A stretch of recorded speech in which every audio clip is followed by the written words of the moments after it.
ሰላም ውድ የሆፕ ወጣቶች ተከታታዮቻችን እንደምን ቆያችሁ? ዛሬም ደግሞ በተለየ መልኩ ጠሊቅ በሚሰኘው ፕሮግራማችን ወደ እናንተ መጥተናል። ይህ በሆፕ ቻናል ኢትዮጵያና በትንቢት ቃል ወንጌል አገልግሎት እዝራ ሴሚናሪ ክፍል የሚቀርብላችሁ ሳምንታዊ ወጣቶች ፕሮግራማችን ነው። ዛሬም እግዚአብሔር ረድቶን ክፍል 6 ላይ ደርሰናል። የክፍል 6 ርዕሳችን የተሰበረው መሠዊያ ታደሰ በሚል ርዕስ አብረን የምንቆይ ይሆናል። በዚህ ትምህርታችን ብዙ ጊዜ ስለ መሠዊያ እያነሳን እንገኛለን።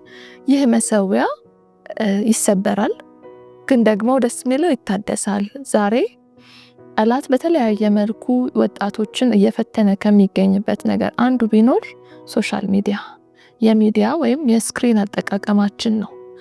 ዛሬ መሠዊያችን እንዲሰበር፣ ከእግዚአብሔር ጋር ያለን ግንኙነት እንዲቀንስ ከሚያደርግ ነገር አንዱ ይህ ሶሻል ሚዲያ ወይም ደግሞ ስክሪን ስልካችን ነው ማለት ነው። ወይም በተለያየ መንገድ የምንጠቀመው ከልክ ያለፈ የቴክኖሎጂ መጠቀም ማለት ነው።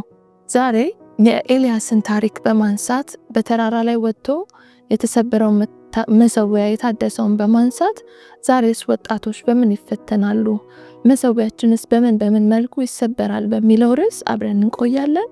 እስከ መጨረሻው ተከታተሉ።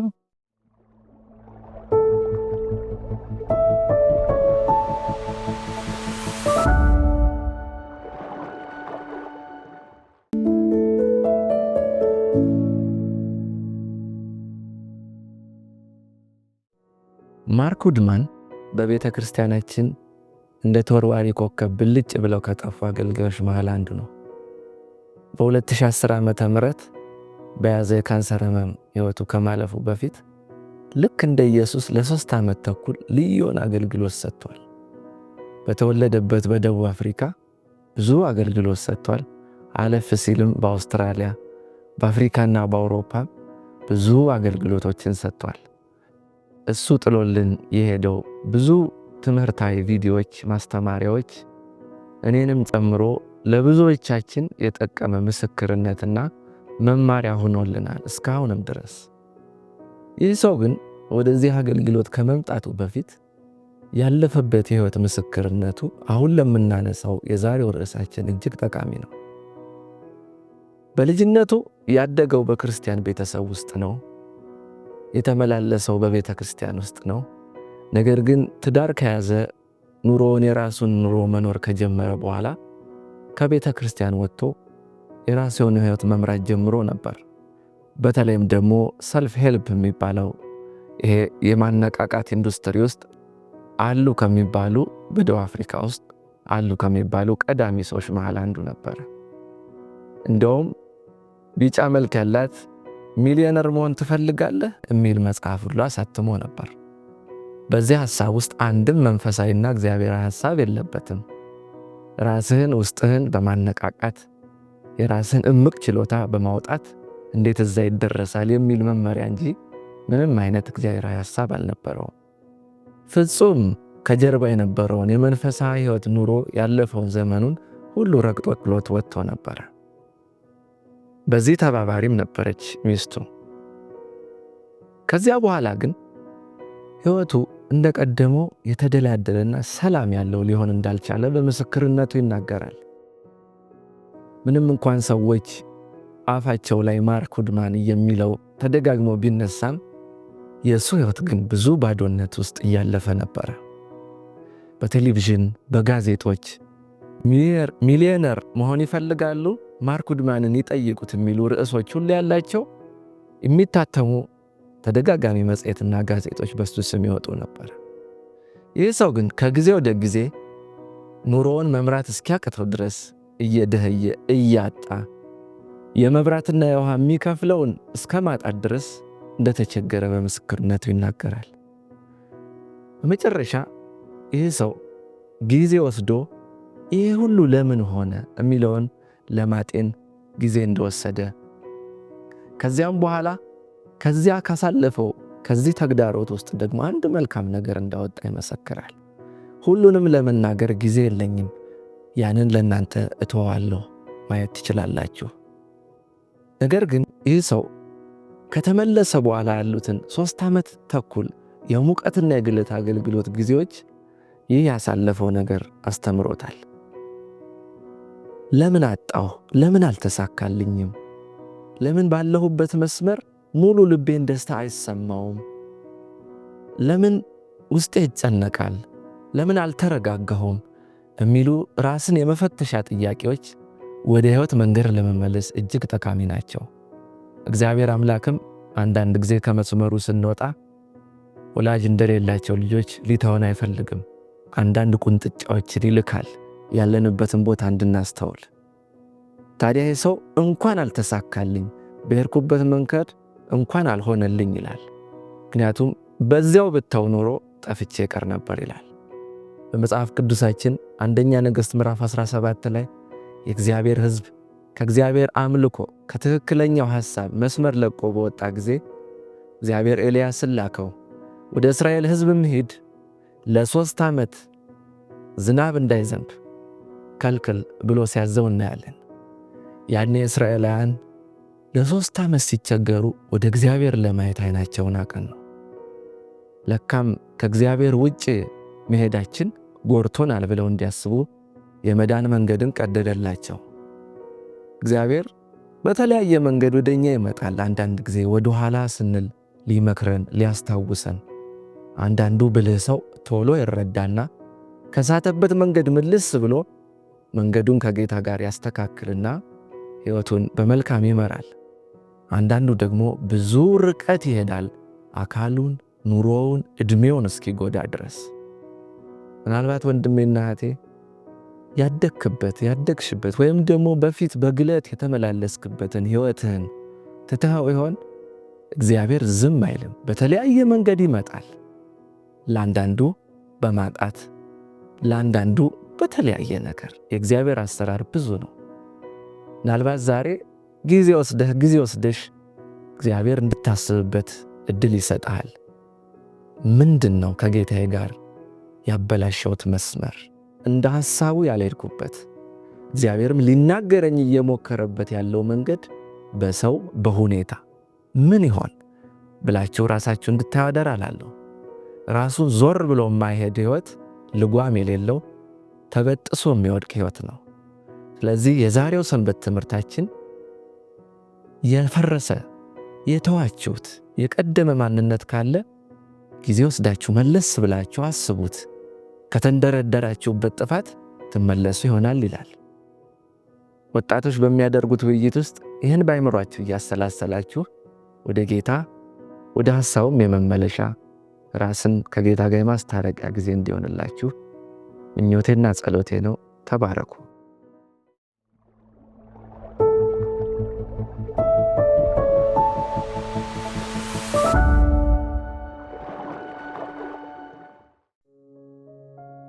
እስከ መቼ አልነበርንም ነበር አልታሰብን ጭራሽ፣ በዛኛው ታሪክ ላይ ደርሰን ልንሆን ወቃሽ።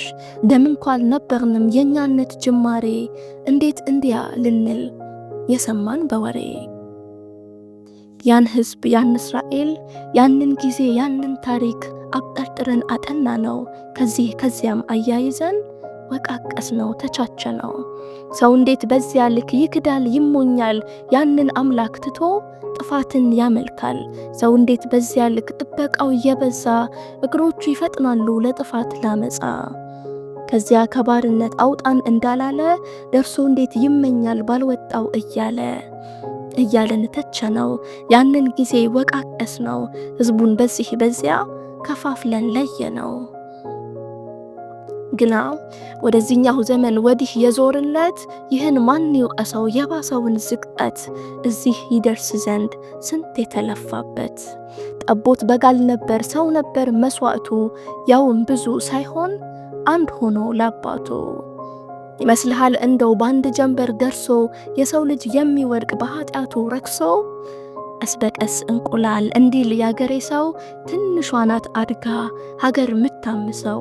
የለመድናት ዛሬ ቆንጥረን በስሱ፣ ነገ አድጋ ነው ምናይ ቆርጣ ጥላን ከርሱ። እናም እንደ ያኔው አይሻም የደሙን መሰዊያ ልጠጋ ነው ሚል አሰጋጅ ማረፊያ ከወዴት አኖርከው የልብን መሰዊያ እኔ እናንተን የሚያገናኝ ከቤት ውስጥ የሚያቆየኝ የኔ ስፍራ ከወዴት ነው ምገኝበት ስትፈልገኝ እንደ ኤልያስ የሚያጸና ማንም ባይኖር ለብቻህን ምን ቢያስፈራ የጠላት ኃይል የሚያረጋ መንፈስህን መሰዊያው ነው በየቀኑ ከኔ ጋራ የሚያጸና ምን ብትደክም ብትፈራ ደገፍ አርጎ የሚያጽናና ወጣትነት እሳት ወጣትነት ፍሙ ካለፈ ነው የሚገባን ወይ መባከን ወይም ጥቅሙ እስከ መቼ በሁለት ሐሳብ እስከ መቼ በሁለት ልብ እስከ መቼ ቆይ እያልን እስከ መቼ ምንይዝ ጊዜ ያን ቀን መጥቶ እስኪያልፍብን እስኪሆን ነው ሞት ትካዜ የሰውነት ይህ አቅሙ የሰራውን ቤቱን ትቶ የሚሄደው ወደ ዓለሙ መሰዊያችን ተሰባብሮ ያላየነው የማነቃ የሰጠህን እች እስትንፋስ እስኪወሰድ እስኪያበቃ ከመንፈሱ በሸሸን ልክ ነው የሚያገኘን ያኛው ክፉ የሚለንን የማንሰማው በሳ ሸንጋይ አባይ አፉ ለዛም ነው ቢተኝነት ትዕቢታችን የገነነው ከመስዋዕቱ በራቅን ልክ ኃጢአታችን የሚያይለው በራቅን ልክ ከደጃፉ በጠፋን ልክ ከመስዋዕቱ እንወድቃለን ከስርዓቱ አእምሯችን በራቀ ልክ ከቤቱ ሐሳብ ከመንፈሱ ሰውነትም ይወሰዳል ተከታይ ነው ቀጣይ ከርሱ ይመስለናል ሁሉ ያማረ የተሳካ የሰመረ ውጤቱ ግን ኪሳራ ነው ከዛኛው ጋር የጀመረ ያ ዘመንም የእስራኤል እያየነው እንዲያለፈ የኛም ጊዜ ደረሰና አሁንም ነው እያለፈ እስከ መቼ በሁለት ሐሳብ በእናንተ ምክንያት ማንነቴ ስሜ እንደዛ የተተቸ መስዋዕቴን አድሱልኝ ከቶም አይደል በእናንተ ሐሳብ ለእናንተ እንደተመቸ ይላል ጌታ ታማኝ ነኝ ለቃሎቼ ተመለሱ መለሳለሁ ከልባችሁ በአንድነት ኑ ቅረቡ እቀርባለሁ ማነከሱ ይቅርና መወላወል በሁለት ሐሳብ እንደ ኤልያስ ጽኑ ቁሙ ብቻችሁን በአንድ ሐሳብ አድሳለሁ ቃል ኪዳኔን ይታደሳል ሰፊው ቤቴ እስከ መቼ ልታዘግሙ ተመለሱ ወደ መስዋዕቴ አድሳለሁ ቃል ኪዳኔን ይታደሳል ሰፊው ቤቴ እስከ መቼ ልታዘግሙ ተመለሱ ወደ መስዋዕቴ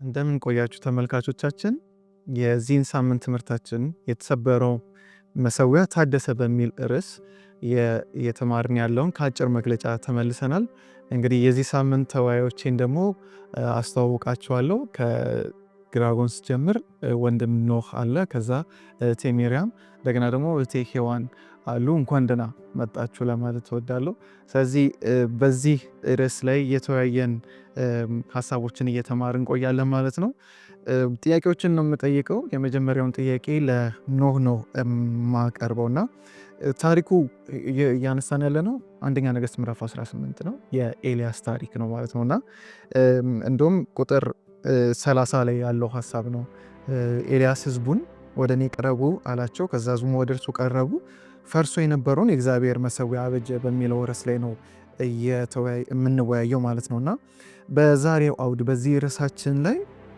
የኛ ህይወት ላይ የተሰበረ መሰዊያ ምን ይመስላል በመጀመሪያ ይህን ጥያቄ ትመልስልኝና እንደገና ደግሞ የግል መሰዊያችን የተሰበረ መሆኑን እንዴት እናውቃለን እንደገና ደግሞ እንዴት መገንባት እንችላለን አመሰግናለሁ የመጀመሪያው ጥያቄ ያው ልክ በኤልያስ ዘመን እንደነበረው መሰዊያቸው ተሰብሮባቸው እንደነበረ ያንን ጠግነው ከዛ በኋላ ያለውን ታሪክ ያው አይተናልና አሁን ባለንበት በፕሬዘንት ህይወታችን የተሰበረ መሰዊያ ምንድነው የሚለውን ነገር ስናይ ከእግዚአብሔር ሊያርቁን የሚችሉ ነገሮች መሰዊያችን ከእግዚአብሔር ጋር የምንገናኝባቸው ነገሮች ጸሎታችን የመጽሐፍ ቅዱስ የምናጠናበት ሰዓታችን በአጠቃላይ እግዚአብሔርን በማምለክ የምናሳልፍበት ዲቮሽናል ታይሞቻችን እነሱን ነገር እያጣን ስንመጣ ቀስ በቀስ ፌዳዊ እያደረጉ ሲመጡ ያን ነው የተሰበረ መሰዊያ የምንለውና ለምሳሌ እዚህን አንድ የመጽሐፍ ቅዱስ ታሪክ ማንሳት የምፈልገው የዳንኤልን ታሪክ ስንመለከት ዳንኤል ብዙ ጊዜ በቀን ውስጥ 3 ጊዜ ሲጸልይ እናውቃለን በታሪክና ለምሳሌ ምዕራፍ 6 ከቁጥር 10 አካባቢ የዳንኤል መጽሐፍ ስናነብ ምን ይላል?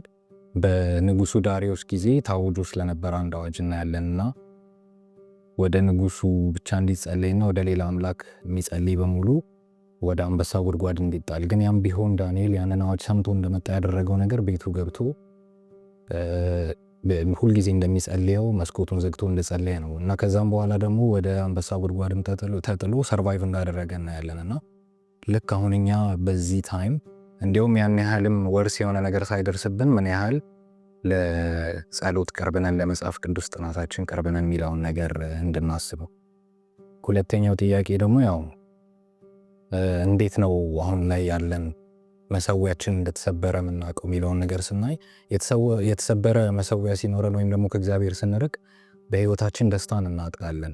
አሁን በሰንበት ቀን በቤተ ክርስቲያን ሳይሆን በሌላ ቦታ ስንገኝ የሚሰማንን ወቀሳ፣ የመንፈስ ቅዱስ ወቀሳ እኔ ኤክስፒሪየንስ አድርጌው ስለማውቅ ያው አውቀዋለሁኝና ምን ያህል ነገሮች እንደሚወቅሱን ስናይ ከዛም ደግሞ ልክ የኤልያስ ታሪክ ላይ እንደምናየው ድርቅ መጥቶባቸው ነበርና ከእግዚአብሔር ስንርቅ ብዙ መከራዎች ወደኛ ይመጣሉ። ያው ከእግዚአብሔር መራቅ መጥፎ ነገሮችን ማድረግ ኮንሲኩዌንሶች ስላሉት ማለት ነው እና በዛ መመልከት እንችላለን። ከዛ ሁሉ በላይ ደግሞ በራእይ መጽሐፍ ምዕራፍ 3 ማንበብ ፈልጋለሁ። አንድ ጥቅስ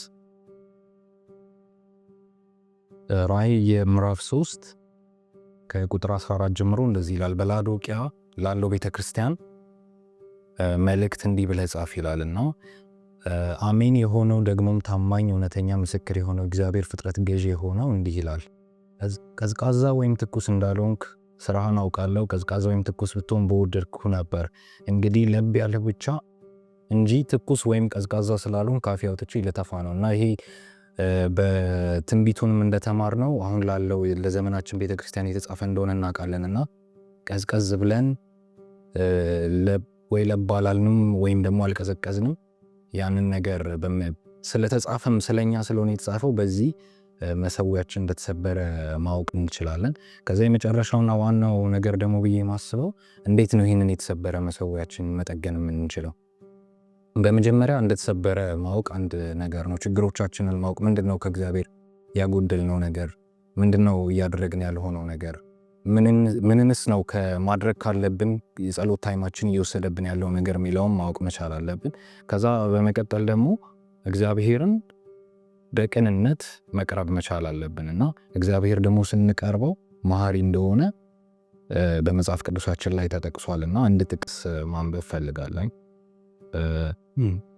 ጥቅሱ የሚገኘው ኢዩኤል ምዕራፍ 2 ቁጥር 12 ላይ ነው እና ምን ይላል? አሁንም ቢሆን በጾም በለቅሶና በሐዘን በፍጹም ልባችሁ ወደ እኔ ተመለሱ ይላል እግዚአብሔር ይላልና ዛሬም ቢሆን ችግሮቻችን ገብተው ብንጠጋ ወደ እግዚአብሔር በር እንደማይዘጋብን በዚህ ማወቅ እንችላለን።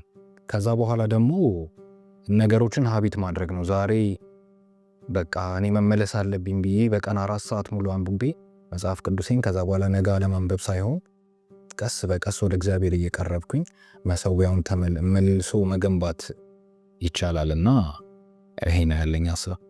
በጣም አሪፍ። እግዚአብሔር ይባርክ ነው። ዋናውን ነገር ነው እየነገረን ያለው። ምክንያቱም የተሰበሩ መሰዊያዎቻችንን ካላወቀን እንደነበር ነው የምንቀጥለው ማለት ነው። የተሰበረ መሰዊያ እንዳለኝ ሳቅ ግን ለመጠገን አንድ እርምጃ ቀርብ ያለው ማለት ነውና ያንን በደንብ ገልጾናልና እንዴት መመለስ እንዳለብንም ደግሞ ዋና ጥቅስን ያነሳልን ከኢዩኤል ላይ። እግዚአብሔር ይባርክ። ወደ ቀጣይ ጥያቄ ማለት ፈልጋለሁ። ከዚሁ ጋር ተያይዞ መቼም ሚሪያም ስታስቢው አንድ መሰዊያ ወይም ደግሞ አሁን እኛ መሰዊያ የምንላቸው ቅድም ያነሳቸው ነው አሉ የጸሎት ህይወታችን፣ ቃሉን የማንበብ ህይወታችን፣ የግል ዲቮሽን ከእግዚአብሔር ጋር የምናሳልፋቸው ጊዜያቶች እነሱ ሲሰበሩ እንዴት ነው ሊሰበሩ የሚችሉት? ከእስራኤል ህይወት ከእስራኤላውያን በምንመለከተው ትናንሽ ስምምነቶች እና ማመቻመች አይደለም የምንላቸው እንደውም ይመቻል። ይሄ ማመቻመች እንዴት ወደ ትልቅ መንፈሳዊ ችግሮች ሊመሩን ይችላሉ? ከዚሁ ጋር ተያይዞ ደግሞ ዛሬ እኛ ክርስቲያኖች በቤተ ክርስቲያንም ሆነ በኑሯችን በአምልኳችን በቤታችን ውስጥም ሆነ በየትም ቦታ የምንሰራቸው የዘመናችን ጥጃዎች አሁን እነሱ የሰሩት ጣዖታቶች ሾልከው እንዴት ገቡ፣ እንዴት እናስወጣቸው የሚለውንም እስቲ አያይዘሽ መልሽ።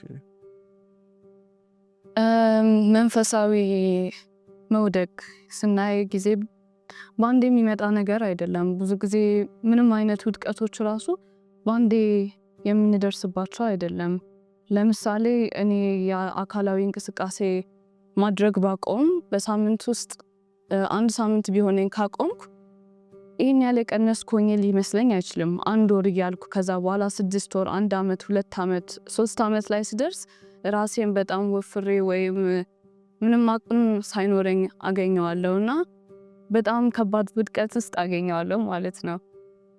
እንደዚሁ ሰለሞን ስናየው ትንሽ ብሎ ያሰበው ነገር ቀስ በቀስ እያደገ ሄዶ ነው ራሱን ታች ያገኘውና እስራኤልንም ስናይ ቀስ በቀስ ትንሽ በትንሽ ነው እየተንሸራተቱ የመጡትና የወደቁት። ከመጽሐፍ ቅዱሳችን ዕብራውያን 2:1 ላይ ስናይ ስለዚህ ከሰማነው ነገር ተንሸራተን እንዳንወድቅ ስለ ሰማነው ነገር በጣም መጠንቀቅ አለብን ይለናልና መጽሐፍ ቅዱሳችንም ቀስ ብለን እንደምንሸራተት ከእግዚአብሔር እንደምንለይ አውቆ ይህን ማስጠንቀቂያ ይሰጠናል። ቀጥሎ በጠየከኝ ጥያቄ ደግሞ ስቀጥል ጣዖት ለእስራኤል በዛ ጊዜ ያ ጥጃ ጣዖታቸው ሊሆን ይችላል። ግን እኔ ጣዖት ብዬ ማስበው ምንም ነገር ከእግዚአብሔር የሚለየን ነገር ወይም ለእግዚአብሔር የሰጠነውን ሰዓት የሚወስድብን፣ ለእግዚአብሔር የምንሰጠውን ሰዓት መስዋዕት አድርገን ለሌላ ነገር የምናደርገው ነገር ሁሉ ለእኛ መስዋዕታችን ነው ብዬ አስባለሁ። በአሁን ዘመን ብዙ ጣዖቶች አሉን። ለምሳሌ ሀብት በጣም የታወቀው የብዙ ሰው ጣዖት ሊሆን ይችላል። ቤተሰቦቻችን ወይም ትምህርታችን፣ ጥናታችን ካልሆነም ደግሞ ስልኮቻችን ደግሞ ብዙ ጊዜ ከእግዚአብሔር ጋር በጠዋት የምናሳልፈውን ጊዜ መጀመሪያ ስልካችን ላይ ሊሆን ይችላል። ከዛ ደግሞ ከመተኛታችን በፊት ወይ ጸልየን ከእግዚአብሔር ጋር ጊዜ ያሳልፈ ምንተኛ ከሆነ ስልካችን ልናስቀድም እንችላለን እና እነዚህ ነገሮች ለኛ ጣዖታችን ናቸው ብዬ አስባለሁ። መጽሐፍ ቅዱሳችንም ማቴዎስ 6:24 ላይ ምን ይላል? ለሁለት ጌቶች መገዛት የሚችል ማንም የለም፣ ወይ አንዱን ይጥላል ሁለተኛውን ይወዳል፣ ወይ አንዱን ይጠጋል ሁለተኛውን ይንቃል። ለእግዚአብሔርና ለገንዘብ መገዛት አትችሉም ይለናልና ከእግዚአብሔር የሚበልጥብን ነገር ስንሄድም ስንነሳ ስንቀመጥም ከእግዚአብሔር ሌላ ሀሳባችን የሚወስድ ነገር ካለ ጣዖታችን ነው ብዬ አስባለሁ። እግዚአብሔር ባርክሽ። በጣም ወሳኝ ነገር ነው ያነሳሽው። አንቺም እነዚህ ትናንሽ ነገሮች ናቸው አይደለ አድገው በኋላ ትልቅ ሆኖ የሚጥሉት። ይህን ሳስብ አንድ የኢግሎች የሚሰጠው ኤግዛምፕል አለ። ልክ የእነሱ የሚኖርበት ቦታ በረዶ ቦታ ስለሆነ በቀላሉ አድኖ መብላት አይችሉም እና ምንድን ነው የሚያደርጉት? ቀበሮ ነው የበረዶ ቀበሮ ነው የሚያጠምዱት። እንዴት ነው የሚያደርጉት? የሆነ የሞተ ትንሽ እንስሳ ያመጡና የእሱን ደም መጀመሪያ አንድ ቢላ በሁለቱም በኩል የተሳለ ቢላ እንደዚህ ያደርጉና ይተክሉታል በረዶ መሃል ላይ። ከዛ እዛ ላይ ደም ያፈሳሉ። ከዛ በኋላ በረዶ ያደርጉበታል። ከዛ እንደገና ደም ያፈሱበታል። ትኩስ የሆነ ደም ማለት ነው። ከዛ ያንን ፕሮሰስ ሪፒት ያደርጉትና ልክ ደም የሰራ በረዶ ይሆናል ማለት ነው። ከዛ ይሄ አፍንጫው በደንብ የሚያሸተው ቀበሮ ይመጣና መላስ ይጀምራል ያንን ማለት ምክንያቱም እዛ ጋር የሸተተው እሱ ደም ነው። ስለዚህ ያንን እየላሰ አፉ በምላሱ በበረዶ ምክንያት ይደነዝዛል የሆነ ሰዓት ላይ ማለት ነው። ከዛ ልክ ደንዝዞ በቃ እሱ ምላሱን አያቆምም። ድንገት ልክ ያ በረዶ ያልቅና ምኗን ያገኛታል? የተተከለችው ያችን ቢላ ያገኛታልና ድንገት ይቆርጠዋል። ከዛ ይቆርጠውና የሚፈሰው እሱ የሚልሰው የሚመስለው የምኑን ደም ነው? እዛ ጋር ያገኘውን ግን እየላሰ የሚመጣው የማንን ደም ነው? የራሱና በዛ ሰዓት ረጅም ሰዓት ቆይቶ ያ ደም ከፈሰሰው በኋላ እነሱ ኢግሎቹ ገብቶ ተኝተዋል። ጠዋት ሲነሱ እዛ ቢላዋ አጠገብ ደሙ ፈሶ ያለቀ የሞተ ቀበሮ ነው የሚያገኙት ማለት ነውና ይህ ቀበሮ ቀስ ገና መጀመሪያ የጀመራት ነው። ቀስ በቀስ እየላሰው ሲመጣና አሁን ካለችው ጋር እንዴት ነው በጣም ሁሌ የሚገርመኝ ሀሳብ፣ ቀስ ብለን መላስ የጀመርናት ነገር ነች።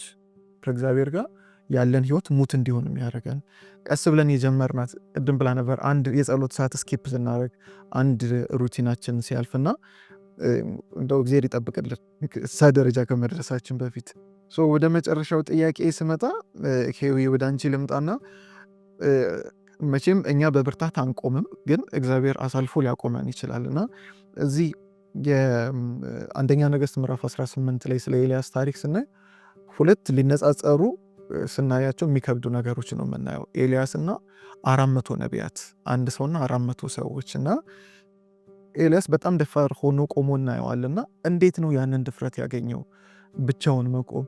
ሌላ ደግሞ ከራስሽ ጋር አያይዘሽ የምትመልሽልኝ ብቻሽን ቆመሽ ታውቂያለሽ ወይ? በእምነትሽ ምክንያት ለጌታ ታማኝ ሆነሽ ብቻሽን ቆመሽ ታውቂያለሽ ወይ? ለሌሎችስ እንዴት ምሳሌ መሆን ትችላለሽ? አመሰግናለሁ። ኤልያስ ያን ሁሉ እነዛ ነቢያቶች በነበሩበት ሰዓት ጊዜ ብቻውን የቆሙ በእምነትና በጸሎት በቃል ነው የቆመውና እንደውም ኤልያስ ሲዛብትባቸው ምናያለን አይደለ? እነሱ ምን ብለው ያን ሁሉ ነገር ካደረጉ በኋላ ከዛ ድል ሰጣቸው። እናንተ ብዙ ስለሆናችሁ ቅድሚያ ለእናንተ ልስጥና እስቲ እሩ የምታመልኩትን አምላክ ብሎ ሲወራረድባቸው እናያለን። ከዛ ምን አደረገ? ከዛ ከ3 ቀን በኋላ መጥቶ ኤልያስ ሲያይ ምን አላቸው? አይተኝቶ ከሆነ እስቲ እያለ ቀስቅሱት እያለ ኤልያስ ያሾፍባቸው እናያለን። ይህንን እምነት ያመጣው ዝም ብሎ ባንዴ የመጣ እምነት አይደለም። ቀስ በቀስ የመጣ እምነት ባንዴ ነገር አይመጣም እና እምነት የሚመጣው ቀስ በቀስ ከእግዚአብሔር ጋር ያለን ግንኙነት በጸሎት በእምነት በእግዚአብሔር ፊት በምንቀርብበት ሰዓት ጊዜ ነው።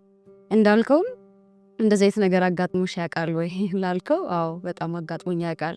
ለረዥም ጊዜያቶች ለስራ ሄጄ ነበርና ወደዛ በሚሄድበት ሀገር አባቴ ሶማሊያ እንደሆነ ያውቃሉና ክርስቲያኔ ለማለት ይከብዳል በጣም እና በዛ ውስጥ እንደዛውም የእናንተ ጎሳ አብራችሁ እያለ ክርስቲያኔን ብላችሁ አንድ መስሪያ ቤት ውስጥ እየሰራችሁና ይከብዳል። ክርስቲያንሽ ለማለት ብዙ ችግሮች አሉት። አወካላችሁ በጣም ብዙ ችግሮች አሉትና ቀስ በቀስ ግን ክርስቲያን በመሆኔ ቀስ በቀስ ባለባበሴ ባወራሪ ባለኝ ንግግሮች እየቀየርኩኝ ከዛ የሆነ ሰዓት ላይ አዎ ክርስቲያን ነኝ ብዬ ማውራት ጀመርኩ። ግን ይህንን ነገር ያመጣሁት ባንዴ አይደለም።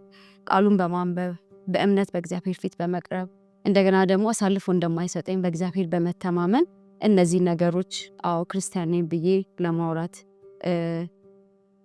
እድል አግኝቻለሁና ለአንዳንድ ሰዎችም እንዲህ ሊሆን ይችላል። በሚሰሩበት ቦታ በሚማሩበት ቦታ እንደዚህ አይነት ቻሌንጆች ሊያጋጥሟቸው ይችላል። ግን ይሄ ቻሌንጆች የሚመጣው በእምነት በእግዚአብሔር በመቅረብ በጸሎትና ከእግዚአብሔር ጋር ጊዜ በማሳለፍ ይህንን ስል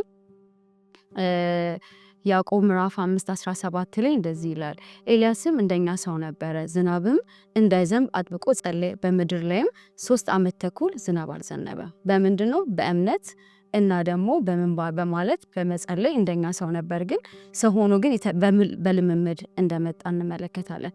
ሌላው ደግሞ እዛው አንደኛ ተሰሎንቄ ምዕራፍ 5:17 ላይ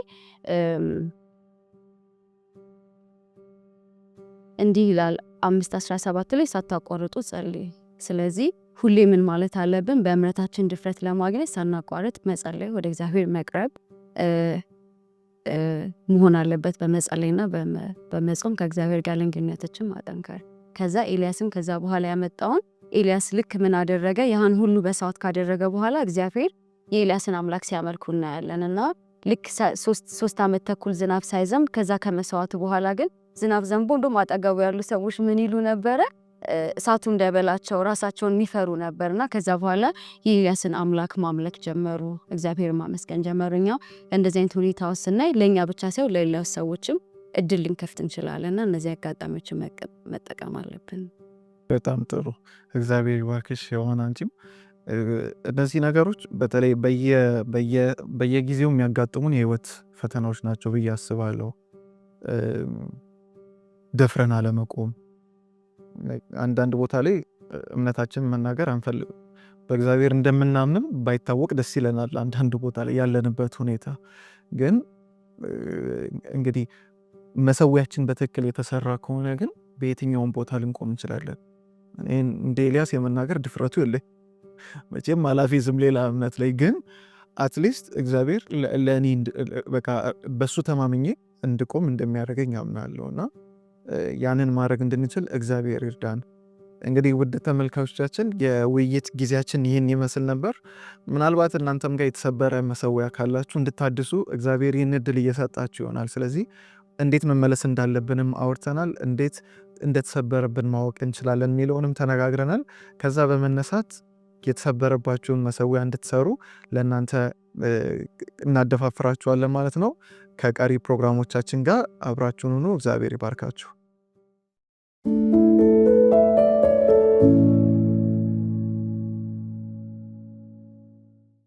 ተመልሰን መተናል ተመልካቾቻችን። እንግዲህ ቅድም አብረን ስንወያይ ከነበር ነው ከወንድሜ ኖህ ጋር አሁን ደግሞ የማስታወሻ ጊዜ ይሆናል ማለት ነው።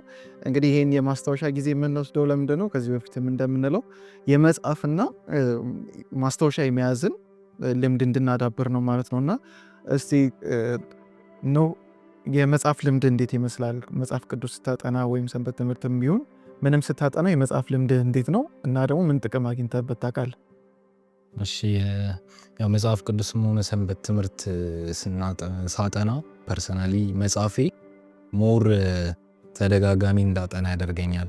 ከዛም በኋላ ደግሞ ዛሬ የጻፍኩት ነገር ተመልሼ ሳየው ሜቢ ለወደፊት የሆነ ጥቅስ ስፈልግ ልጠቀምበት እችላለሁ።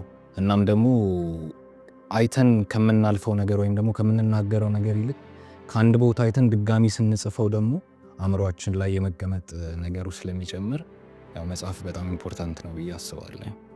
በጣም አሪፍ። ለምሳሌ አሁን እዚህ ጋር አንተ ያስከው ስልክህን ነው እና ያው አንድም በዚህ ዘመን ያለን ወጣቶች ደግሞ ዲጂታል ነገር ይመቻል ወይ ስልክ ነገር ይመቻል እና መቼም ወረቀት ብዙ የሚያዝ ልምድ የለንም ብዬ አስባለሁ። እና ሜቢ ገጥሞ ያውቃል እንደዚህ በስልክ መጻፍ ከወረቀት የተሻለ ወይ የሆነበት ጊዜ አጋጥሞ ያውቃል? የሆነ ጊዜ የሰንበት ትምህርት አስተማሪ ሆኜ የጻፍኩበትን ወረቀት ረስቼ ልክ ታክሲ ውስጥ ሆኜ ነው ትዝ ያለኝ እና ድጋሚ ሰንበት ትምህርቴን ከስልኬ ላይ እያየው ድጋሚ ጽፌ ምናምን ነገር ነውና በዲጂታሊ ወይም ደግሞ በስልካችን መጻፉ ወረቀት ላይ ሊደርስ የሚችል ማንኛውንም አይነት ዳሜጅ ይቀንስልናል። ለምሳሌ ሊጠፋብን ይችላል እንደኔ ወይ ሆነ ነገር ሊደፋበት ሳምቲንግ ይችላልና ያንን ነገር ሪስክ ላለማድረግና በስልካችን መጻፉ የሚሰጠን ጥቅም ያ ነው ብዬ አስባለሁ። እናም ደግሞ በተጨማሪ የሆነ ነገር ብንሳሳት ወይም ደግሞ የሆነ አይዲያ መጨመር ብንፈልግ መሰረዝ አይጠበቅብንም።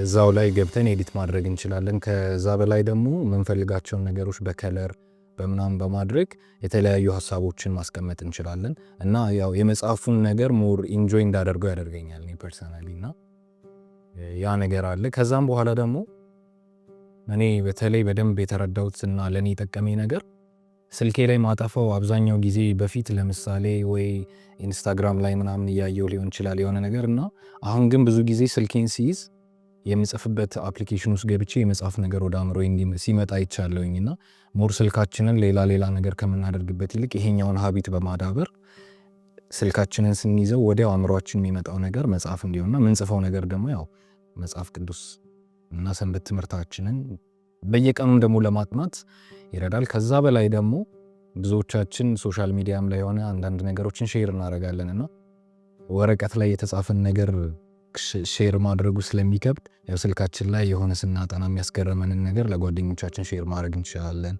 እና እንደዛ ነገሮች ስላሉ ለዛ ነው በስልኬ መጽሐፍን ፕሪፈር ማደርገው። የዚህ ዘመን ልጆች አልተቻላቸውም ደስ ይለኛል። ግን በጣም ወሳኝ ያነሳው ፖይንት አለ እኔም ልነካው የነበረው በተለይ ስልካችን ስንይዝ ቶሎ ትዝ የሚለን ቅድም ስንወያይም ሚሪያም አንስታው ነበረ። ጠዋት ስንነሳ ትዝ የሚለን ወይ የሆነ ሶሻል ሚዲያ አፕሊኬሽን ሊሆን ይችላል እና እንደውም ሪሴንትሊ የሚመጡት ራሱ ሜቢ ተከታታይ እነሱ ሊሆኑ ይችላሉ። አንዳንዴ እኔ ጋም ብዙ የተጠቀምኳቸው ይመጣሉ ከስር ሁሉም ተሰብስበው እና ሞር ከነዚ አይነት ይልቅ ይህን ነገር ፎከስ ማድረጋችን በጣም ጥቅም አለው ማለት ነው። እና ተመልካቾቻችን ይህን ለእናንተ ስንናገር የጽሁፍ ልምዳችን ሜቢ ወጣቶች የሆናችሁ ከስልካችሁ ጋር ብዙ ጊዜ የምታሳልፉ ከሆነ ኖትስ ላይ ገብተን የሆን ነገር መጽሐፍ ብንለምድ ከባይብል ላይ የሆነ ሀሳብ ሲመጣልን እዛው በተለይ በዚህ ጊዜ ደግሞ ብዙ ነገራችን የተመቸ ነው። እዛው ላይ ኖት ማስቀመጫ አለው በተለይ መጽሐፍ ቅዱሶቻችን እና ሃይላይት ማድረግ እንችላለን። እዛው ላይ አጠገቡ ኖት መጻፍ እንችላለን እና እነሱን ነገሮች ብንጠቀማቸው ሌሎች ነገሮች የምናይበትን ጊዜ ቅድም እንዳልነው ተንሸራተን እንዳንወርቅ ይጠቅመናልና ናሆም ስላካፈልከን ልምድ እግዚአብሔር ይባርክ ለማለት ወዳለሁ። ነው ስላካፈልከን ልምድ እግዚአብሔር ይባርክ ለማለት እወዳለሁ። ስለዚህ ከቀጣይ ፕሮግራሞቻችን ጋር እንድትከታተሉ እንጋብዛችኋለን። እግዚአብሔር ይባርካችሁ።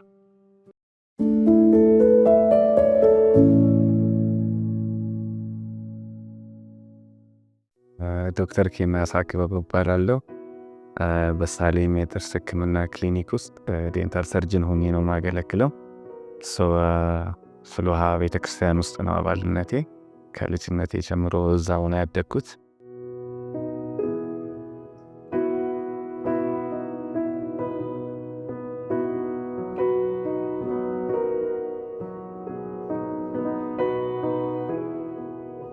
ያው ከአፍ ውስጥ አይቼ እግዚአብሔርን ላደንቅበት የሚችለው ነገር ብዙ አሉ። ያው አፍ ውስጥ ያሉትን እንዳለ ብትዘረዝር እንዳለ ሁሉም የሚገርም ተፈጥሮ ነውና ሁሉንም ዘርዝራ አትችለውም። ያው እኔ እንደሙያዬ ጥርስ ላይ ትኩረት ባደርግ ከጥንካሬው ይገርመኛል። አንደኛ ነገር ገብቷል። አሁን ሰው ሰራሽ ብዙ ጥርሶች አሉና የትኛውንም አይነት ነገር ብትጠቀም ጥንካሬው የተፈጥሮ ጥርስ ላይ የሚደርስ አይነት አይደለም። እና አቀማመጡን ብታየው ጥርስ ስንወለድ ጀምሮ አይደል አፈጣጠሩን ብናይ በጣም ረጅም ቲዮሪ ያለው ግን ገና ስንፈጠር እናታችን ሆድ ውስጥ እያለን ጥርስ አበቃቀል የሚጀምረው። ይሄ ሴሎቹ እያንዳንዱ መንጋጋችን ውስጥ የሚቀመጡት ገና ህፃን እያለን ገና በእናታችን ማህፀን እያለን ነው የሚሰራው። እና ህፃን ልጅ ገና እንደተወለደ በ6 ወሩ አይደል የመጀመሪያውን ጥርስ ማብቀል የሚጀምረው። እና ትራንዚሽኑ ይገርማል። አሁን ህፃን ልጅ አድጎ ይሄ አደልት የሆነ በሚመጣ ጊዜ ቋሚ ጥርሱ ከየት እንደሚመጣ ብዙ ሰው የሚያውቅ አይመስለኝም። እና ኖርማሊ ያው እንዳልኩ 2 ሴሎች ናቸው የሚፈጠሩት እናታችን ማህፀን ያለን። የመጀመሪያ ጥርስ አለ፣ ከዛ የሁለተኛው ጥርስ አለ። እና ራሱ ጊዜውን ጠብቆ በማንም ግፊት የመጀመሪያ ጥርስ ይበቅላል አይደል ልጅ። ከዛ የራሱን ታይም ጠብቆ ወልቆ ሁለተኛው ሴል ራሱን አነሳስቶ ራሱን ተክቶ አበቃቀሉ ሳይበላሽ አበቃቀሉ ሳይዘበራረቅ ያው የሚዘበራረቅበት እድል ይኖራል። ግን በጣም የሚገርም ተፈጥሮ መሆኑን የምታየው በዛ ነው። እንዴት የቋሚ ጥርሱ የልጅነት ጥርሱን ስር እየበላ ጋይድ እየተደረገ እንደሚመጣ ብታይ እሱ በጣም ተአምር ነውና ውስጡ ራሱ በጣም የሚደንቅ ነው። ጥርስ ኖርማሊ አሁን የነርቭ ስር ሕክምና የምንለው ሕክምና አለና እሱን ጥርሱን ውስጡን ብናይ በጣም ታይኒ ሩቶች አሉ ውስጥና ነርቮቹ የሚቀመጡበት እያንዳንዱ ፕሪሳይስ ሆኖ የተሰራ ብለድ ቨዝሉ ነርቭ ሁሉ ነገር በጣም ማይክሮስኮፒክ በሚባል ደረጃ በጣም በቀጫጭኑ ተሰርተው ነው እዛ ጥርስ ውስጥ ቁጭ ብለው ሴንሴሽንን፣ ጥንካሬን፣ ለጥርሱ ምግብ ለጥርሱ የሚያስፈልገው ኒውትሪንት ሁሉ የሚያቀርቡትና የጥርስ ተፈጥሮ በጣም የሚደንቅ ነገር።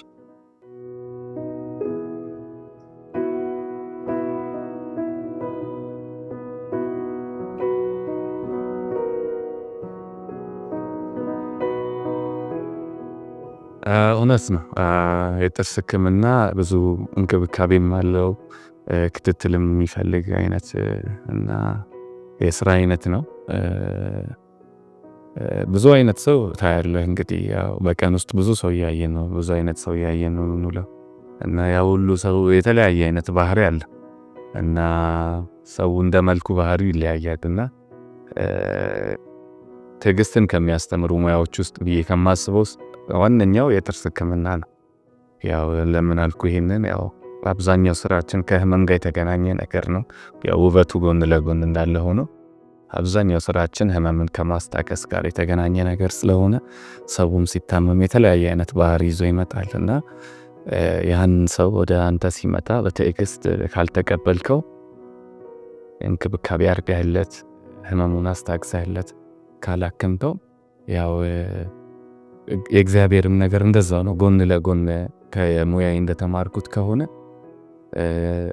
እኔ በዚች በትንሿ ሙያዬ እንኳን ይህንን ሁሉ ባህሪ እንደምንም እየታገስን እየሰራን እያለን እግዚአብሔር የዚህን ሁሉ ህዝብ የዚህ ሁሉ ዓለም ላይ ያለውን ሰው ህዝብ አመል ጸባይ በፍቅር በትዕግስት ችሎ ያው ከዛ ሁሉ በላይ ደግሞ የዘላለማዊ ህይወትን ለመስጠት እኛን ለማዳን ነው አይደል ጎሉ አልቲሜት ጎሉ እኛን ለማዳን ይህንን ሁሉ ነገር በትዕግስቱ ብቻ ሰፊ እንደሆነ ከዚህ ሙያ ላይ በትንሹ መማር እችላለሁ። እኔ ያው ጥሩም ሰው ይመጣብሃል፣ መጥፎም ሰው ይመጣል፣ ነፃነጭም ይኖራል።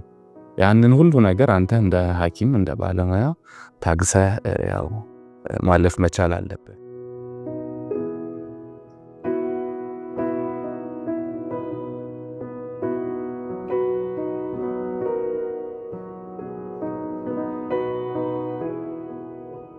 ጫና በእኛ ሙያ ያው እንዴት ነው አፖይንትመንት ቢኖረውም ህክምናችን ይሄ ዋን ቱ ዋን የምንለው አይነት ህክምና ነው። አንድ ታካሚ አለ፣ ሐኪም አለ፣ ነርስ አለ። የሶስት ሰው የ3 ፐርሰን ጆብ የምንለው አይነት ነውና ይሄን ያክል በእኛ ሙያ ላይ ይሄ ማልፕራክቲስ ነገር የለም። እንደዚህ ጫና አይደርስብህም ስራ ላይ ዴይ ቱ ዴይ ላይ ማለት ነው። ግን ምን አለ እኛ በእኛ ሙያ እንደተፈተን ነው ያው አድቬንቲስት በመሆን ተፈተናል። ይህን ስል ምን ማለት ነው? ያው ብዙ ኦፖርቹኒቲዎች አሉ መቼም ከስራ ጋር በተያያዘ አይደል እና እንደሚታወቀው ዴንታል ቢዝነስ ያው ቢዝነስ ኢንዱስትሪ ነው። ዴንታል ጎን ለጎን ከህክምናው ጋርም ሆኖ ያው ግን ሞር ወደ ቢዝነሱ ያጋደለ የስራ አይነት ነውና እዛ ስራ ላይ ባለሙያ ሆነ ስታገለግል በሙሉ ሰዓት ብትገኝ አሰሪዎችም ያው ድርጅቱም ይፈልጋል እና ያው ያንን ደግሞ ለማሟላት ያው አድቬንቲስት ስትሆን ሰንበትን ጎን ለጎን ማክበር ይኖርባል። ያንን ሰንበት ለማክበር ስትል ያው ቅዳሜን አልሰራም በምትል ጊዜ ያን ጊዜ ነው ጫናው የሚመጣው ማለት ነውና ከመጀመሪያው ስትጀምር ስራ ለማግኘት ራሱ በጣም ትቸገራለህ። ያው እነሱ ከሰኞ እስከ ቅዳሜ ሙሉ ቀን ሙሉ ታይምን ሰጥተን እንድታገለግል ነው የሚፈልጉትና ያው አንተ ደግሞ ቅዳሜን አልሰራም ስትል ሪጀክት የመደረግ ነገር አለ እና በጣም በሱ ብዙ ፈተና አይተናል። ከዛ ጎን ለጎን ምን አለ መሰለ ኦፖርቹኒቲዎች ይመጣሉ። አሁን ለምሳሌ በጣም ብዙ የምትፈልጋቸው ቦታዎች ላይ መስራት የምትፈልግበት ቦታ ብዙ ጥሩ እድሎች ይመጡልህና ያው እንዳልኩ ቅዳሜ ላይ ፕሬሸር ትደረጋለህና ስራ ስትባል ያው እኔ ደግሞ ከልጅነት ያደኩበት ነገር ነው እምነቴ ነው ጥዬው እሱን ጥዬ ያው ስራውን መስራት ስለማልፈልግ ስለማልችልም ያንን ነገር በዛ ጎን ለጎን ታጣለህ እና ያው የኛ ሙያ ላይ ብዙም ጫናው ያለው ዴይ ቱ ዴይ ላይ ሳይሆን በዚህ ባልኩ ነገር በሰንበት በኩል ነው የምትፈተነው።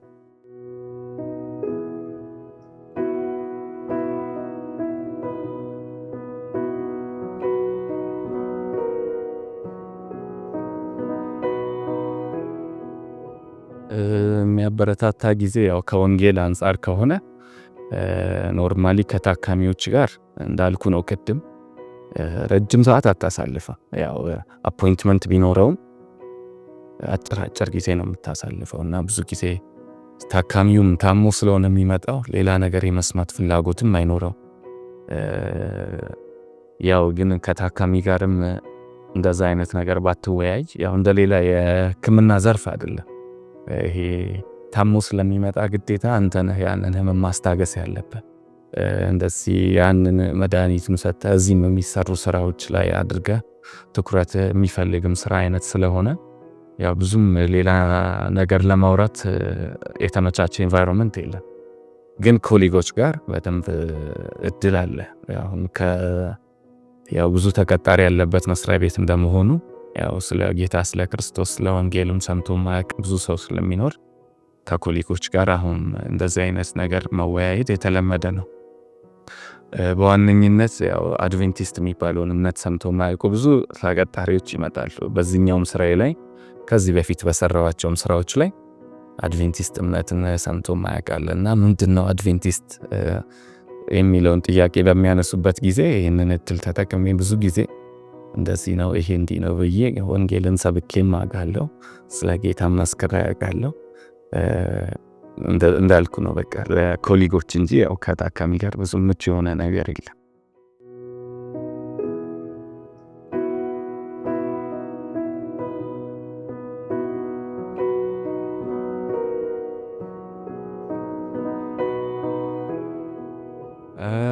የምር ለመናገር ዴንታልን ከልጅነቴ ነው ፈልገው ሕክምና ነበረና የስራ አይነትም ነውና ሃይ ስኩል እያለሁኝ ያው ጥርሴ ችግር ነበረው። ያው ብሬስ አስሬ ነበርና እዛ በመመላለስበት ጊዜ ያው ክትትል ያለው ሕክምና ነውና ወደ 3 አመት ብሬስ አርቄ ነበርና ያው እዛ በመከታተልበት ጊዜ ያው የስራው ፍቅር ያኔ ነው የጀመረውና በቃ እርግጠኛ ሆንኩኝ 12ኛ ክፍልን በመጨረስ ጊዜ ወደ ዴንታል ሕክምና እንደምገባ በጣም እርግጠኛ ሆንኩኝና በጣም ፓሽኔትድ ሆንኩኝና በቃ ልክ ሃይ ስኩል እንዳለቀ ወደ ሌላ ቦታም አላየሁምና ቀጥታ ወደ ዴንታል ስራ ነው የሄድኩትና ያው በመንግስት የደረሰኝ ሌላ ቦታ ቢሆንም ያ በፕራይቬት ፓሽኔ ስለሆነ ፍላጎቴን ለመከተል ስል የምወደው ነገር ስለነበረ በቃ በግል እሱን ተምሬ ያው አሁን ያለሁበት ደረጃ ነው ያለሁት።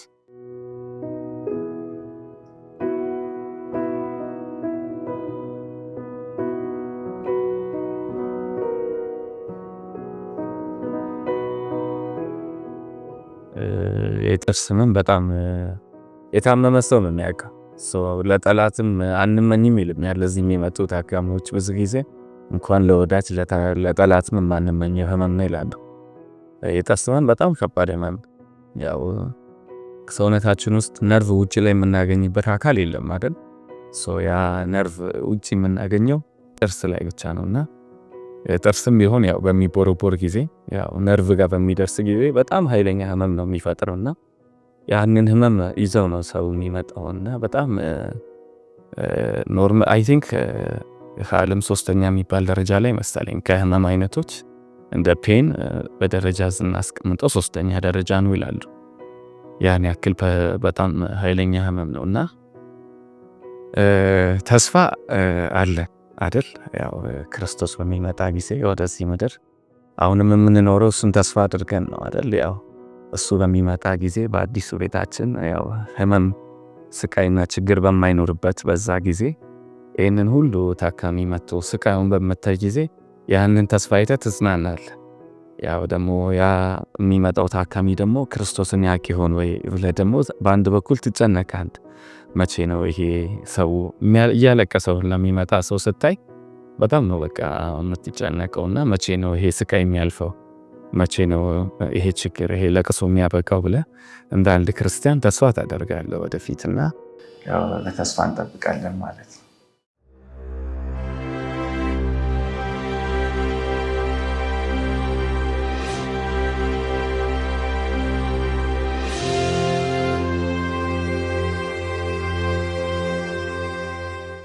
ሰላም ውድ ተመልካቾቻችን እንደምን ቆያችሁ? እንግዲህ እስካሁን በነበሩን የምስክርነት ጊዜያቶች እየተባረካችሁ በእውነትም እግዚአብሔር እየመራችሁ እያስተማራችሁ እንደነበረ ተስፋ እናደርጋለን። በባለፈው ሳምንት የወንድማችን ያንተነን ታሪክ ጀምረን ሰዓት ስለገደበን ግን በመሀል አቋርጠን ነበረ። ዛሬ ደግሞ ክፍል 2ን ከእናንተ ጋር የምናይ ይሆናል። እግዚአብሔር ለወንድም አንተነህ ምን አደረገለት፣ እንዴትስ ተገለጠለት፣ በሕይወቱስ ምን ሰራ የሚለውን ደግሞ በዛሬው ክፍላችን የምናይ ይሆናል። ዛሬ ክፍል 2ን ደግሞ ከኛ ጋር አንድ ላይ እንድትከታተሉ እንጋብዛችኋለን። ወደሱ እንመለስ።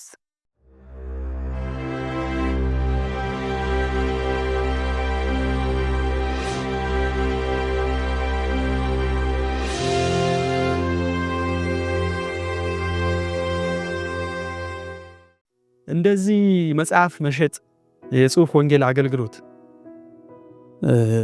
መስራት ጀምሬ ብሬክ ሲኖረን የማደርገው ምንድነው ወደ ቤት ነው የሚሄደው። ወደ እህቴ ወዳለችበት ካንሳስ ነው። ወደ ኦልሞስት 2 ቀን ምናምን ይጨርሳል። በባቡር በባስ ምናምን ብዬ ነው የሚሄደውና ግን ሲሄድ መጽሐፍ ይዤ ነው የሚሄደው። ላገኘኋቸው ሰዎች በሙሉ እሰጣለሁ መጽሐፍ። በማገኛቸው ካፌ ሊሆን ይችላል፣ ከባቡር ውስጥ ኔጋ የተቀመጡ፣ በባስ ውስጥ ኔጋ የተቀመጡ ሊሆን ይችላሉ። ለሻይ ለረፍት ምናምን ወጥተን እንደዚህ ስንቀሳቀስ ሰው ከተዋወቅ አውጥቼ መጽሐፍ እሰጣለሁ። መጽሐፍ ይዤ ነው የሚሄደው እና አንዴ ፔንሲልቬኒያ ከኒው ሃምፕሸር ተነስቼ ፔንሲልቬኒያ በባስ ሄድኩና ፔንሲልቬኒያ ላይ አቁሜ ማታ ሌሊት አካባቢ ነው የደረስኩት። ሚድናይት አካባቢ ነው የደረስኩት። የኔ ባስ የሚሄደው ጠዋት 1 ሰዓት ላይ ነው እና ሐሳቤ እኔ ፔንሲልቬኒያ ባስ ስቴሽን ገብቼ እዛው ለመተኛት አድሬ ጠዋት ሰዓቱ ሲደርስ ለመሄድ ነው። መጽሐፍ ይዣለሁ። መጽሐፍ እየሰጠው ነው እንትን የምለው። ይሄ መጽሐፍ ስለ መንፈሳዊ ነገር ነው፣ ስለ ጤና ምናምን እያልኩ ነው እየሰጠው የሚሄደውና ከዛ እንግዲህ ሌሊት ሚድናይት ደርሼ ግሬሃውንድ የሚባል ባስ አለ እና እዛ ባስ ስቴሽን ሂጄ በቃ ኖርማል ነው የትም አሜሪካ ሀገር ባስ ስቴሽኑ ሂደሽ መተኛት ወለል ላይ መተኛት ጊዜ ማሳለፍ ምንም ችግር የለው። ግን ያኛው ፔንሲልቬኒያ ላይ እኔ ያን በሄድኩበት ቀን ለካ ያንን አስቁሟል እና ግሬሃውንድ ባስ ቲኬት የያዘ ብቻ ነው ወደዛ ባስ ስቴሽን ገብቶ መተኛት የሚችለው ቁጭ ብሎ ወንበር ላይ ማደር የሚችለው። ስሄድ አናስገባም የኔ ሜጋባስ የሚባል ነበርና ሜጋባስ ባስ ነው የቆረጥኩት። ስሄድ አናስተኛም አናሳድር። ፔንሲልቬኒያ ማለት ደግሞ ለማታውቁት በአሜሪካ ብዙ ወንጀል የሚፈጸምበት ግድያ የሚፈጸምበት ቦታ ነው። በጣም ብዙ ሰው በጥይት ይገዳደላል፣ ይመታታል። ጋንግስተሮች አሉ፣ አሽሽም ይጠቀማሉ። አይደለም በሌሊት በቀን ራሱ ከባድ። ከዛ ግራ ገባኝ። ቆምኩ። ውጭ ላይ ነው፣ በረዶ ጊዜ ነው፣ ዊንተር ነው የነበረው፣ በጣም ይበርዳል። እና ቁሜ ሻንጣዬን በር ላይ ይዤ ቁሜ አላስገቡኝም ወደ ውስጥ። የሆነ መኪና መጥቶ ቆመ እና ይሄ መኪና መጥቶ ሲቆም ሆቴል መሄድ የምትፈልጉ ኑ ልውሰዳችሁ ምናምን ይላል እና ተነግሬያለሁ። ፔንሲልቬኒያ ላይ በጭራሽ የማትሞክሪት ነገር ምንድን ነው? ዝም ብሎ መኪና ውስጥ ሄዶ መግባት። ይሄ ታክሲም አይደለም ምንም፣ ጥቁር መኪና ነው፣ ባዶ መኪና ነው። በዛ ሰዓት ታክሲ ምናምን የለም፣ ሚድናይት ነው። ከዛ ፈራሁ፣ ደነገጥኩ። ልሂድ አልሂድ ብዬ ከዛ በኋላ ሳይ ሁለት ኮሪያኖች ናቸው፣ ገርል ፍሬንድና ቦይ ፍሬንድ ናቸው ካየኋቸው። እነሱ ሲገባየው ከዛ ናናና ብሎ ይጠራኛል። ሾፌሩ ረጅም ነው፣ ጥቁር ነው፣ በጣም ግዙፍ ነው፣ ረጅም ነው እና በቃ ተክለቁመ ነው። ናናና ግባ ወስዳለሁ ምናምን ይላል። በምን አወቀ እንደሚሄድ አሁን ነው የምጠይቀው። ከዛ ፈራ ተባያል ገባው። ገብቼ በቃ ወይ እነዚህኞቹ ሊገሉኝ ይችላሉ ወይ ነው ይገለኛል የሚል ፍርሃት ውስጥ ነው የነበርኩትና ትንሽ እንደሄድን እነሱ ወረዱ፣ እኔና እሱ ብቻ ቀረን። ደነገጥኩ። በቃ ውስጤ በጣም ፍርሃት ያዘ። ከዛ እሱ ዙሮ እንደፈራው ስላወቀ እንደተጨነቅኩ ስላወቀ አይዞህ እና እኔን ለማረጋጋት እየሞከረ ነው። የሆነ አሪፍ ሆቴል ወስደሃለሁ ያንተ ባስ ጧት 1 ሰዓት ላይ ስለሚሄድ ብሎ ሲያወራኝ ደነገጥኩ። እንዴ አልነገርኩትም ጧት ባሴ እንደሚሄድ የትኛውን ባስ ይዤ እንደሚሄድ ምንም ያወራሁት የተናገርኩት ነገር የለም። ጧት 1 ሰዓት ላይ ስለሚሄድ እዚህ ቅርብ ቦታ ሆቴል አለ እዛ ደርሳለሁ፣ እነሱ ሸትል አላቸው ጧት ይመልሱሃል። በጭራሽ ከሰውየው ጋር አልተነጋገሩ እና ብሎ አስገባኝ። ከዛ ውጭ ስለሚሄድበት ታይም ምናምን እሱ በጣም ኬር እያደረገ እየተጠነቀቀልኝ ነው ነበር። ከዛ ሄድን፣ የሆነ ሆቴል አቆመ። 2 በር ነው የነበረው።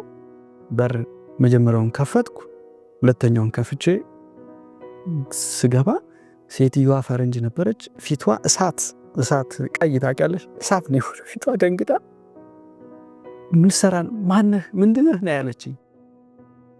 ማን ከፈተልህ በሩን ስትለኝ ከኋላ የነበረው ሰውዬ ዘወር ስንል ምንም መኪናም አልነበረ፣ ምንም ነገር አልነበረ። የመኪና ድምፅ እንኳን አልሰማንም።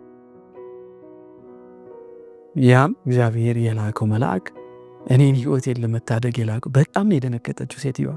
የሚገርምሽ ከመደንገጧ የተነሳ እኔ ካርድ የለኝም፣ ካርድ ብቻ ሳይሆን ምንም ካሽ ነው የምጠቀመው፣ ካርድ መጠቀም አልችልም ነበር እና ነገርኳት። እኔ ካሽ ነው ያለኝ፣ ምንም የለኝም፣ እኔ ሚሽነሪ ነኝ፣ እንደዚህ ያረኩ ነው እንትን ምለው አገልግሎት እንደዚህ እወጣለሁ እንደዚህ እንሰራለሁ ብዬ ስነግራት ተንግጣ ማመን አልቻለችም።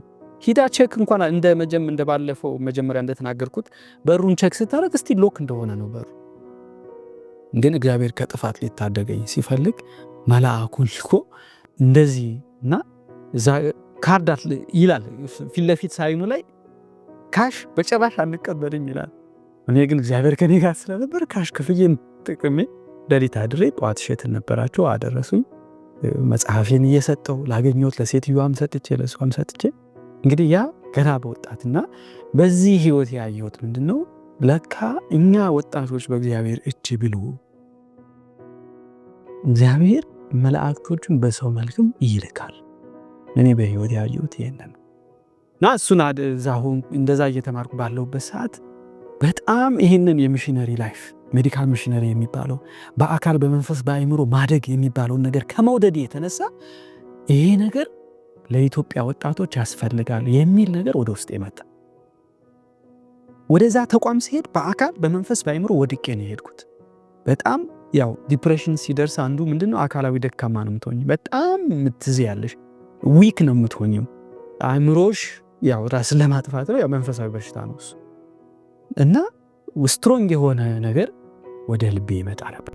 ይሄን ነገር ኢትዮጵያ ይዘህ መሄድ አለብህ፣ ኢትዮጵያ ተመለስ፣ ኢትዮጵያ ተመለስ፣ እያንዳንዱ ነገር ኢትዮጵያ ተመለስ የሚል ነበር። እና አስታውሳለሁ አንዴ በህልሜ ስልክ ተደወለልኝ እና ስልክ ሲደወልልኝ ስልኩን አነሳው። በህልሜ ነው ስልክ አነሳው እና ስልኩ ላይ የሰውየው ስም ኢንሄንስ ይላል።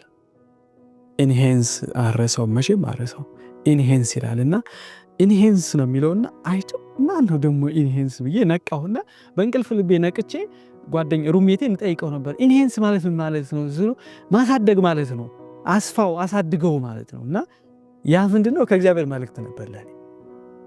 እግዚአብሔር ኢትዮጵያ መጥቼ ልሰራው ያሰብኩትን ስራ አስፋው፣ አሁንም አሳድገው፣ ሰፋ አድርገው እያለኝ ግልጽ መልእክት ነበር ለኔ የተናገረ። እና በዛ ሁኔታ በቃ ኢትዮጵያ መመለስ አለብን።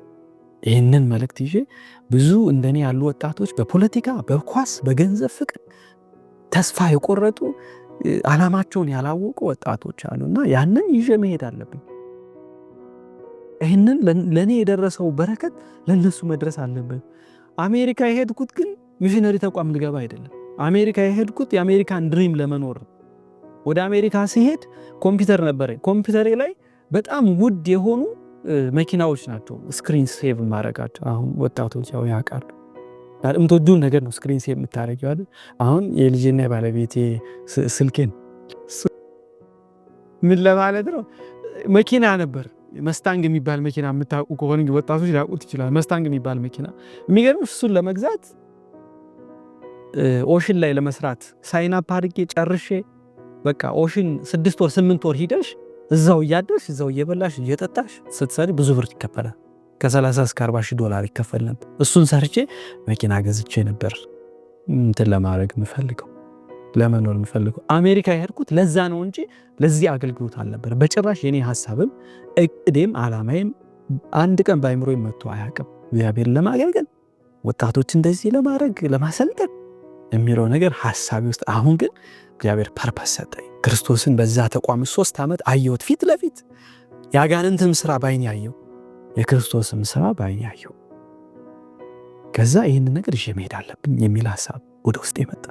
ከዛ አሁንም ሌላ ዲፕሬሽን ውስጥ የኔ ሐሳብ ቢሆንስ፣ ይሄ ሐሳብ እግዚአብሔር ባይልከኝስ፣ በራሴ ተነሳስቼ ያደረኩት ቢሆንስ የሚል እንደገና ፍጭት አይምሮዬ ውስጥ። አይ ይሄ ሐሳብ ሰው ሳማከር ወደ ኢትዮጵያ ልመለስ እንደዚህ ላደርግ፣ አንተ ያመሃል እንዴ? አስታውሳለሁ ድሮም እኮ በልጅነትህ እናውቃለን በሽተኞች ነበር የተባልኩበት ጊዜ ነበርና ማንም የተቀበለኝ የለም ይሄንን ሐሳብ ወደ ኢትዮጵያ ልመለስ። ምክንያቱም በብዙ መስዋዕትነት ነው ወደ አሜሪካ የሄድኩትም ለቤተሰቦቼ ላሳልፍ፣ አሁን ሰው እንደሚሄደው ውጪ ዶ ራሱን የተሻለ ኑሮ ለመኖር እንጂ ለእንደዛ ግን አሁን መመለስ አለብኝ። እና በገባው በመጀመሪያው ዓመት ነው ይሄ ሐሳብ የመጣልኝ። 3 ዓመት ሙሉ ታገልኩ። የኔ ሐሳብ ይሁን የእግዚአብሔር ሐሳብ እንዴት አውቃለሁ? ሰው በሙሉ የሚለኝ እንደዛ ነበር። ኢቭን ፓስተሮች፣ አንድ ከቤተሰቦቼ እህቴ እና አንድ ሰው በአሜሪካ የሚኖር ጋሻው ባይነሳኝ የሚባል ነበርም ታውቁታላችሁ። እሱ ነው የተረዳኝ። እና በጣም በዛ ጭንቀት ውስጥ እያለሁ ተስፋ መቁረጥ ውስጥ እያለሁ እንትን ካሉን እዛ በተለይ ካንሳስ የሚኖሩ የኢትዮጵያ አድቬንቲስት 7ኛ ቀን አድቬንቲስት የኢትዮጵያ ማህበራት እነሱ በጣም ትልቅ ለኔ እዚህ ቦታ ለመድረስ አስተዋጽኦ ካደረጉት እነሱ ናቸው። በጣም ተስፋ የሆኑ ነበር። ሐሳቡን እንኳን ሼር ሳደርግ ድጋፍ ብዙ ያደርጉ ነበርና እነሱ ሌላው ብዙ ተቀባይነት አላገኘምና በጣም ታክል ነበር። በጣም በቃ ውስጤ ያለው የራሴ ሐሳብ ቢሆንስ፣ እግዚአብሔር ሐሳብ ባይሆንስ፣ እንዴ ራሴ ዝም ብዬ የፈጠርኩት ሐሳብ ቢሆንስ፣ በምን አውቃለሁ እግዚአብሔር ሐሳብ እንደሆነ። እና አስታውሳለሁ በመጨረሻ በጣም ዲፕረስድ ሆኛለሁ። በጣም ጭንቀቴ ከውስጤ ያስታውቃል። ፊቴል ገጽታ ላይ ይታያል፣ የመገርጣት የመዛል እና ያን ራሴን ለማጥፋት የነበርኩበት ጭንቀት ነው አሁንም ውስጤ የመጣው። ምን አስገባኝ? ሌላው እኔ ጋር የነበሩት ሰዎች በዚህ አይነት ጭንቀት ውስጥ አላለፉም እና እኔ ምን አስገባኝ? የሚል ሀሳብ ነው የነበረው። ምን አስወሰነ ይህን አይነት ውሳኔ? ዝም ብያለሁ እንዴ? ከዛ አንዳንዱ መጥቶ እንዴ ምን ችግር አለው? አሜሪካ ኑረህ እኮ ስራ እየሰራ ወንጌላዊ መቅጠር ትችላለህ ይባላል። እንደዛ የሚባል ነገር የለም በህይወት። ጥሪ ከሆነ ከእግዚአብሔር ዘንድ ጥሪ ነው። ስለዚህ የኔ ትግል ግን የእግዚአብሔር ፈቃድ ነው ወይስ አይደለም ነው? የኔ ሐሳብ ነው ወይስ የእግዚአብሔር ሐሳብ አይደለም? እና አስታውሳለሁ የሄድ ነው አለቃችን ዋንድሬ ዋለር ይባላል እና አለቃችን ሚሽነሪዎች የተወሰኑ ሚሽነሪዎችን ይዞ ወደ የት ሄድን? ወደ ዊሊያም ሚለር ፋርም። ዊሊያም ሚለርን ታውቃላችሁ ብዙዎቻችሁ። የአድቬንት ንቅናቄ ውስጥ የሱን ሙዚየም አለና ቤቱን የጻፈበት የታገለበት አልሰብክም ያለበት ምናምን ብዙ ያደረገና ሙዚየሙ አለ እና ሂደን እንይ ሲባል ተመድቦ ነው። የተወሰኑ ወጣች ሌላ ቦታ ሄዳሉ። የተወሰኑ እኔ ከሱ ጋር ነበር የተመደብኩት። ሳምሃው እሱ ጋር ደረሰኝና አስታውሳለሁ ያንኑ በመኪና ስንሄድ የምናዳምጠው የዊሊያም ሚለርን ቴል ኢት ቱ ዘ ወርልድ የሚለው ለዓለም ነገር ውስጥ ያለውን ለዓለም ነገር ሂድ ውጣ የሚለው እሱ እምቢ እያለ ስንት 10 ዓመት የታገለበት እና ያንን እየሰማን ስለሄድን የትም ቦታ ገባው ማረፊያችንም ወጣው ስብሰባ ላይ ሆንም መዝሙር ላይ ብንሆንም ተኝችም ቴል ኢት ቱ ዘ ለዓለም ነገር ውጣ ሂድ የሚለው ነገር አይምሮዬ ላይ በጣም ያቃጭል ነበር እና እግዚአብሔር እንደጠራኝ ለዚህ ስራ እግዚአብሔር እንደጠራኝ የወሰንኩት ዊሊያም ሚለር ፋርም ላይ ነው እና ሂደን ድንኳን አድርገን ነውና እሱ ተንበርክኮ የጸለየበት ቦታ ላይ እኔን ደካማ ሰው እኮ ነኝ ለምን እኔ ምን ሰራልሃለሁ እኔ አልችልም እያለ ከእግዚአብሔር ጋር ትግል የነበረበት ቦታ ላይ እኛ ድንኳን ቴንት አድርገን ፕሮግራም እያደረግን ነበር። እኔም ተመሳሳይ ትግል ውስጥ ነው የነበርኩ። በራሴ ሐሳብ ቢሆንስ ይሄንን ሐሳብ ወደ ኢትዮጵያ ሄጄ አገልግሎት ልጀምር ያልኩት ብዬ ነበር እንትን ያልኩት እና ከዛ ጠዋት ላይ ዲቮሽን ላይ አለቃዬ ምን የሚል ጽሑፍ አነበበ ከዘመናት ምኞት የሚንቀጠቀጡት የእግዚአብሔር ልጆች እጆቻቸው እየተንቀጡ እነዛ የተንቀጠቀጡት እጆቻቸውን ለታማኙ እጅ አሳልፈው ቢሰጡ የሱን እጅ ቢይዙ ይላል የእግዚአብሔርን ስራ መስራት እንደማይችሉ የተሰማቸው እነዛ ደካማ ሰዎች አቅመ ቢስነታቸው የተሰማቸው የተንቀጠቀጠ እጃቸውን ለክርስቶስ ቢሰጡት በእነሱ ውስጥ እግዚአብሔር ትልቅ ስራ ይሰራል፣ በድፍረት መውጣት መሄድ አለባቸው የሚለው ሐሳብ ሲያነብ ወሰንኩ። ይሄ ለኔ እንጂ ለማንም አልተነገረም። ሌሎቹ እንደኔ ጭንቀት ውስጥ አይደሉም። እዛው ላይ ዊሊያም ሚለር ፋርም ላይ እግዚአብሔር እንደጠራኝ ከዛ በኋላ ወደ ኢትዮጵያ ሄዳለሁ። ትምህርቴን እንደጨረስኩ ወደ ኢትዮጵያ ሄዳለሁ።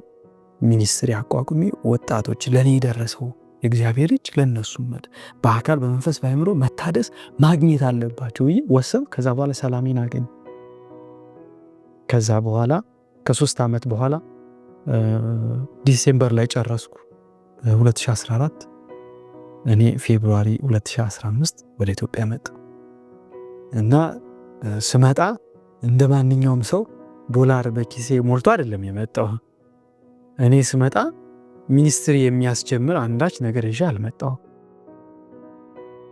እግዚአብሔር በውስጥ ያስቀመጠው ውጣ እንደ አብርሃም ይህን ጥቅስ አረሰው በቆዳ አይምሮ የሚመላለሰው ውጣ እንደ አብርሃም ባዶን ሂድ የሚል ሐሳብ ነበር የነበረውና መጣው ኢትዮጵያ። አገልግሎቱን ጀመርኩ። ብዙ ቦታ ሄድኩ። በጣም ብዙ ቦታ ወጣቶች ማስተዋወቅ ነበር ይሄን በአካል በመንፈስ በአእምሮ ማደግ መታደስን የሚለውንና እኔ በዛ ውስጥ ሳልፍ ትልቁ ተግዳሮት ለኔ የነበረው ዓለም ነበር። ለኔ ትልቁ ተግዳሮት ኳስ፣ ፖለቲካ፣ ገንዘብ ወይስ እዚህ መከራ የማይበት አገልግሎት ውስጥ ለምን ይገባሉና ዓለም ለኔ ትልቁ ተግዳሮት ነበር። ለብዙ ወጣቶችም ተግዳሮት እንደሆነ አውቃለሁና እኔ ግን ያንን ነገር ያወኩበት የተረዳውበት ነገር ይሄን ጥሪ የሚባለውን ነገር ያወኩበት ነገር ትልቁ ነገር ጸሎት፣ የእግዚአብሔር ቃል፣ የትንቢት መንፈስ፣ ጽሑፎች ያስፈልጋሉ። በቃ ማለት ታለንት የሚሰጠው መንፈስ ቅዱስ ነው አይደል? እንደየ ፈለገ መንፈስ ቅዱስ ለሁሉ ይሰጣልኛል። ስለዚህ መንፈስ ቅዱስ ያስፈልገናል ማለት ነው። ታለንትንም መንፈስ ቅዱስ ጋር ግንኙነት ከሌለ እንዴት ነው ታለንታችን ምናምን? እኔ የነበርኩበት ተቋም እኔ ስላለኝ አይደለም፣ ተቋሙ ራሱ በቃ የእግዚአብሔር መንፈስ ያለበት ተቋም። ብዙ ታሪክ ሰምቻለሁ። ያ ተቋም የእግዚአብሔር መንፈስ ያለበት እኔ አስታውሳለሁ። አለቃዬ ያስተማረን ያሰለጠነን አለቃ ብር አጥተው ሚሽነሪ የሚያሰለጥኑበት የሚመግቡበት ለውሃ ቢል የሚከፍሉበት ለነዳጅ ዘመና ብር አጥተው ብቻውን ቁጭ ብሎ እየጸለየ ባለበት ሰዓት በር ተንኳክቶ በታሸገ $፣ በፖስታ እግዚአብሔር ልኮኛል ይህን እንድሰጥ ብሎ ሰጥቶት ነው ሄደ። መልአክ ነበር አምጥቶ ይሰጠው። እንደዛ አይነት ተቋም ያስፈልጋል። አሁን እንደዛ አይነት ኢንቫይሮንመንት ያስፈልገናል። እና የእግዚአብሔር መንፈስ ስለነበረ እኛም ሳንወድ በግዳችን እኔ በብዙ ትግል ቢሆንም ሳንወድ በግዴ ጸልያለሁ አይደል መጽሐፍ ቅዱስ አነባለሁ። ሁለቱ ታለንትን ለማወቅ ጥሪን ለማወቅ ወሳኝ ነገር ነው። ከዛ ቀጥሎ ወሳኙ ከዚህ ባልተናነሰ ወሳኙ ሰው ታለንቱን ቁጭ ብሎ ሊያውቅ አይችልም። በዙሪያው ያለውን በአቅራቢያው ያለውን ጥሩ አድርጎ በትንሹ ታማኝ ካልሆነ ትልቁን ታለንቱን እንዴት አድርጎ ሊያውቀው ይችላል? እኛ ወጣቶች ነን። ሌላ እኮ መማር እንችላለን እኮ አይደል? አሜሪካን የነበርኩት ሌላ ትምህርት መማር እንችላለሁ። ነርሲንግ ሙሉ ወጪን ከፍሎ ሊያስተምረኝ የሚፈልግ ሰው ነበር። የ3 ዓመት አሜሪካ ሙሉ ወጪ ፔይድ ኦፍ ማለት ነው። ዴፕት ከዕዳ ተሰርዞልኝ 3 ዓመት ሙሉ ሊያስተምረኝ ይሄ ሁሉ ኦፖርቹኒቲ ነበር።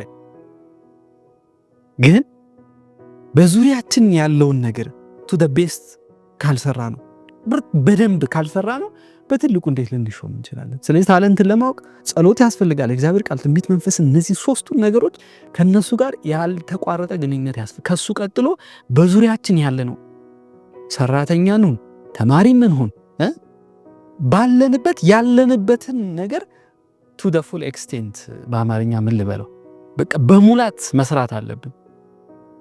እኛ ሽንት ቤት እንወለውላለን። በተራ ነው ተማሪው ሽንት ቤት የሚወለውለው። አይ የእግዚአብሔር መንፈስ ብዙ ስለረዳኝ በሰው ተመስሎ መላእክቶችን ስላየው ይህን ስራ አልሰራም፣ የእግዚአብሔር ጥሪ ስላለኝ በህይወቴ ይህን ስራ አልሰራም አይባልም። ለእግዚአብሔር ክብር የምታደርጉትን ለእግዚአብሔር ክብር አድርጉ። ያንን በእጃችን በዙሪያችን ያለውን ነገር ቱ the best of our effort በቻልነው መጠንና እንትን መስራት አለብን። ተማሪም ብንሆን ያለንበት እንጂ በዳይላማ ውስጥ መኖር የለብን። ጥሪ ምንድን ነው? ሁሉም ጥሪው ማወቅ አለበት። ስለዚህ እኔ ያገዘኝ እሱን። ከዛ በኋላ ጥሪ ሲመጣ እሽታ ያስፈልጋል። ከእግዚአብሔር ጋር እንዳያቆም መታገል አያስፈልግም። ጥሪው ሲመጣ ያለንበት ሁኔታ ብዙ ኦፖርቹኒቲ ሊሆን ይችላል። ብዙ ገንዘብ የምናገኝበት ህይወታችን የምንቀይርበት ከኛ አልፎ የሌሎችን ህይወት የምንቀይርበት ሁኔታ ልንሆን እንችላለን። እግዚአብሔር ጥሪ እስከሆነ ድረስ መከተል አለብን። ስለዚህ እኔ በዛን ጊዜ የተማርኩትና ያየሁት ነገር ቢኖር ይሄ ነው። የፓrousia ሚሽን አገልግሎት እንግዲህ የተጀመረው እግዚአብሔር እኔን ከዘቀጠ ህይወት ተስፋ ከቆረጠ ከከንቱ በቃ በአካል በመንፈስ ባይምሮ ከወደቀ ማንነት ራሱን ሊያጠፋ ካለ ወጣት ባገኘሁት መታደስ በአካል በመንፈስ ባይምሮ ተስፋ በማግኘቴ ራሴን በክርስቶስ ውስጥ አይቼ ለምንድነው እግዚአብሔር በዚህ ዘመን ወጣት ያደረገኝ የሚለውን ነገር መልስ ስላገኘሁለት ይህንን መልስ ሊያገኙ የሚገቡ ወጣቶች ብዙ ስላሉ ያን እድል መስጠት አለብኝ የሚለው ነገር እግዚአብሔር በውስጥ ያስቀመጠው እንጂ እኔ ያመጣሁት አይደለም። ስለዚህ የፓrousia ሚሽን አገልግሎት እዛው ሚሽነሪ ተቋም ውስጥ እያለሁ ነው የተጀመረው። በቃ ይሄንን እድል ሌሎች ማግኘት አለባቸው። ኢትዮጵያ ተመልሼ ይሄንን ስልጠና ይሄ በአካል በመንፈስ ባይምሮ ማደግ እንዴት ማደግ እንዳለባቸው እንዴት ሚሽነሪ ፎር ላይፍ መሆን አለባቸው በህይወት ዘመናቸው ምንም ይስሩ አካውንቲንግ የሚስሩ አይስሩ ቤትም ሊጠርጉ ይችላሉ፣ ጽላተኛም ስራ ሊኖራቸው ይችላል፣ እንጨት ሰራተኞች የወደቀ ተራ የሚባል ስራም እየሰሩ ሊሆን ይችላሉ። ግን በዛ ውስጥ እግዚአብሔርን እንዴት ማገልገል እንደሚችሉ ስልጠናው ማግኘት አለባቸው ብዬ ተነሳው ወደ ኢትዮጵያ መጣው። ባዶ እጄን ነው እግዚአብሔር የላከኝ። ኦፍ ኮርስ ብዙ ወገኖች በተለይ ካንሳስ የሚኖሩ የኢትዮጵያ ሰባተኛ ቀን አድቬንቲስት ግሩፕ በጣም ለዚህ መጀመር ትልቅ አስተዋጽኦ አድርገዋል። እነሱ በፋይናንስም በምክርም እንደገና የተማርኩበት ተካዋ ሚሽን የሚባለው የሚገርምሽ ተካዋ ሚሽን የሚለው ትምህርት ቤት እንትን አላቸውና the mission is for life ነው ተልእኮ ለህይወት ዘመን ነው። እና አሁን ብዙ ጊዜ የምናውቀው ምንድነው ከተቋሙ ከወጣሽ በኋላ አለቀ ነው። እንደዛ አይደለም። እስቲል እስካሁን ድረስ ሳፖርት እያደረጉን ያሉ ተቋም ናቸው። the mission is for life ነው እና እሱን ያደርጋሉ። እኔ ወደ ኢትዮጵያ በጣም አፕሪሺየት ማድረጋቸው ማደንቃቸው ሰዎች እዛ ያስተማሩኝ በጣም አሁን ዓለም አቀፍ ተናጋሪዎች ናቸው። እነሱ ጠርተው ከዚህ በኋላ ከ3 ዓመት በኋላ ጠርተው ምን እናድርግልህ ነው ያሉ። ጸልዩልኝ፣ ወደ ኢትዮጵያ ለመሄድ አስቤያለሁ። ይህንን ዱፕሊኬት ማድረግ እፈልጋለሁ። ምክንያቱም እዛ ሲመጡ የነበሩትን ወጣቶች አይቻቸዋለሁ። ምን ሆኖ መጥተው ምን ሆኖ እንደሚወጡ አይቻለሁ። እና ያንን በቃ እኔ ትልቁ ናፍቆቴ ኢትዮጵያ መክፈት እፈልጋለሁ ይሄ ነገር። እና ፓሮሲያ ሚሽን የተጀመረው ከራሴው ተሞክሮ ተስፋ ከቆረጥኩበት ስለወጣው ተስፋን ስላገኘው ክርስቶስን ስላገኘው ራሴን በክርስቶስ ውስጥ ስላገኘው ወጣት ሆኜ በዚህ እድሜ ራሴን ለክርስቶስ ብሰጥ ክርስቶስ ምን ሊሰራብኝ እንደሚችል እግዚአብሔር ስላስረዳኝ በዛ ማይንድ ፓሮሲያ ሚሽን ተመሰረተ። የተጠመቅኩት ገና ልጅ እያለሁ ነው። አይ ቲንክ ባልሳሳት 13 ዓመቴ 14 ዓመቴ መጠመቄን እንጂ ለምን እንደተጠመቅኩ አላውቅም። ተጠመቅኩት ጎንደር ሰራተኛ ገና አድቬንቲስት ቤተክርስቲያን ነውና አይ ቲንክ በዛ ጊዜ ወጣቱን ተማሩ ተጠመቁ ተብለን እንጂ ገብቶኝ አይደለም፣ እንዳሁኑ ገብቶኝ አይደለም። እኔ የአድቬንቲስት መልእክት ከገባኝ ምናልባት 12 13 ዓመት ቢሆነኝ እና ኖርማሊ እንደማንኛውም ሳይገባኝ ሳላውቀው ዝም ብዬ እጄ ውስጥ ገብቼ ወጣ የተጠመቅኩት ያኔ ነው። እና እግዚአብሔር ለኔ ምንድነው ይሄ ነው እግዚአብሔር ለኔ ይሄን የተናገርኩት በሙሉ እግዚአብሔር ለኔ ይሄ መልሴ ይሄ አባቴ ነው። ብዙ ነገር ልል ይችላል፣ ግን ታሪኬ እግዚአብሔር ለኔ ይሄ ነው። እና ቤተክርስቲያን ውስጥ ያሉ ወጣቶች በደከሙ ወጣቶች የምመክረው ምዕመናን የምመክረው በዛ እኔ ተስፋ መቁረጥ ውስጥ በነበርኩበት ጊዜ እንቅስቃሴ ከሌለ አክሽን ከሌለ ማንኛውም የሰውነት ክፍል ይሞታል፣ መሞቱ አይቀርም።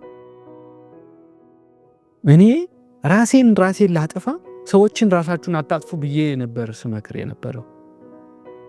ራሴ ውስጤ ተስፋ ቆርጦ እምነት የለኝ፣ ግን ዶር ቱ ዶር እየሄድኩ ይሄ መንፈሳዊ ተጋድሎ ታላቁ ተጋድሎ በራሴ ህይወት እኮ ተጋድሎ እኮ አለ። እኔ እኮ ራሴ ተጋድሎ ውስጥ ነኝ ያለሁት በህይወትና በሞት መካከል። ግን ዶር ቱ ዶር እየሄድኩ መጽሐፍ ራሴ በቅጡ ማላቀውን መጽሐፍ ለሰዎች ማስረዳት፣ አገልግሎት ውስጥ እንቅስቃሴ ውስጥ መግባት ህይወት ይሰጣል። የትኛውም አይነት እንግዲህ ከኔ የባሰ ደረጃ ያለው ወጣት አይመስለኝ በዛ ጊዜ። አሁን ራሱን ሊያጠፋ እየታገለ ያለው ወጣት ያለ አይመስለኝም አድቬንቲስት ቤተክርስቲያን ካለም የምመክረው ይሄን ባትረዱት ባይገባችሁ እንኳን ውስጣችሁ ይህንን በዚህ እምነት ውስጥ ናችሁ መጽሐፉን ለሌላው መስጠት ትርጉም እንኳን ባይሰጣችሁ እስቲ እንቅስቃሴ ውስጥ ግቡ። ሌላውን ለማዳን እስቲ እንቅስቃሴ አንድ እርምጃ አድርጉ። ህይወት ይዘራ፣ ህይወት ይገኛል። እኔ ያየሁት እሱን አንድ ታሪክ አለ በጣም ወደው። እኔ በዛ ተስፋ መቁረጥ ውስጥ በነበርኩበት ጊዜ የተነገረኝ አንድ ታሪክ አለ። ለኔ ሳይሆን ኖርማል ስብከት ላይ የሰማሁት ግን ለራሴ የወሰድኩት ታሪክ ነውና በውጭ ሀገር በረዶ ሰው ይንሸራተታል። እንደዚህ የሚንሸራተቱበት አለ ታውቃላችሁ። እና ሁለት እግራቸውን እንደዚህ ያሉ የሚንሸራተቱበት አለ። አንደኛው እንደዛ እየተንሸራተተ ሲሄድ ያው ፈን ውስጥ ገብቶ ነው ማለት ፈን ነው ያ እንግዲህ እሱ እንደ ዓለም ልንወስደው እንችላለን። የተንሸራተተ ሲሄድ መንገድ ይጠፋዋል። በጣም በረዶ ከመብዛቱ የተነሳ ወጀብ ከመነሳቱ አውሎ ንፋስ የበረዶ አውሎ ንፋስ ወጀብ አለና ስቶርም አለ። እሱ ከመነሳቱ የተነሳ መንገድ ይጠፋዋል። ያ ወጣት መንገድ ይጠፋዋል። ከዛ በቅዝቃዜው ሊሞት ትንሽ ደቂቃ ላይ በቀረበት ሰዓት ላይ አንድ እንደዚሁ መንገድ የጠፋው ወጣት ይመጣል። ሲያዩ ይሄኛው ወድቋል፣ እሱ አትሊስት እየተንቀሳቀሰ። ከዛ ምን ያደርጋል? ያንን ወጣት የሁለተኛ ታሪክ ነው ምነግራት።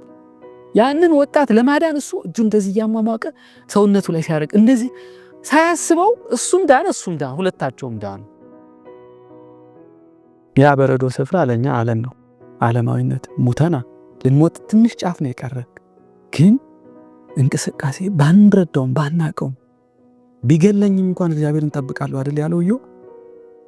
ብንጠፋም እንኳን ሰዎችን ለማዳን ውሳኔ ለሰዎች መልካም ነገር እዛ ነገር ውስጥ እስካልገባን ድረስ ይህ ህይወት ይዘራብናል የሚል አቋም የለኝም። ምክንያቱም ትንቢት መንፈስ ላይ የተጻፈ ጽሑፍ አለ። ምንድነው የሚለው? he who only prays will stop praying soon ይላል። ጸሎት የሚጸልይ ብቻ በቅርቡ ጸሎቱን ያቆማል፣ ተግባር አክሽን ከሌለው። ስለዚህ በቤተ ክርስቲያን ላሉ ወጣቶች የምመክረው ወደ አገልግሎት እንግባ። ኢሳይያስ 58 በጣም የምወደው መጽሐፍ ነው። ኢሳይያስ 58 ለተራበው ዳቦን ብትሰጥ የታረዘውን ብታለብስ በስጋ ዘመድ ባትሸሽግ ያኔ ንጋትህ እንደ ብርሃን እንደ ጠዋት ጮራ ይወጣል። ጨልሞብሃል ማለት እኮ ነው አይደል? ሌላውን አክሽን በምንወስድ ለሌላው በምናስብ ባይገባንም ተስፋ የቆረጥን ቢሆን እንደው ትርጉም ባይሰጠንም ግን እግዚአብሔር ሌሎቹን በማዳን ያስቀመጠው የተለየ ህይወት አለ። የደቀ መዛሙርቱ ህይወት ለኛ እኮ ምሳሌ ነው። ደቀ መዛሙርቶች እኮ ጴጥሮስ ብቻ እኮ ነው 23 ዓመት የነበረው። ሌሎቹ እኮ 14፣ 13፣ 15፣ 16 እስከ 21 የነበሩ ወጣቶች ናቸው። ግን ምን ሰልጥነው ነው ሄደው አገልግሎት ውስጥ የገቡ? ሰልጥነው ነው እንዴ? አልሰለጠኑም። ስልጠናው ግን ሌሎችን የማዳን በመሰልጠን ራሳቸውን ማዳን ነበር። ለምን? ሌሎችን ሄደው ወደ ክርስቶስ ኑ ሲሉ ራሳቸው ወደ ክርስቶስ እየቀረቡ ነው የነበረው። ለወጣቶች መክረው ምክር እኔ ህይወትን ስላገኘሁበት ተስፋን ስላገኘሁ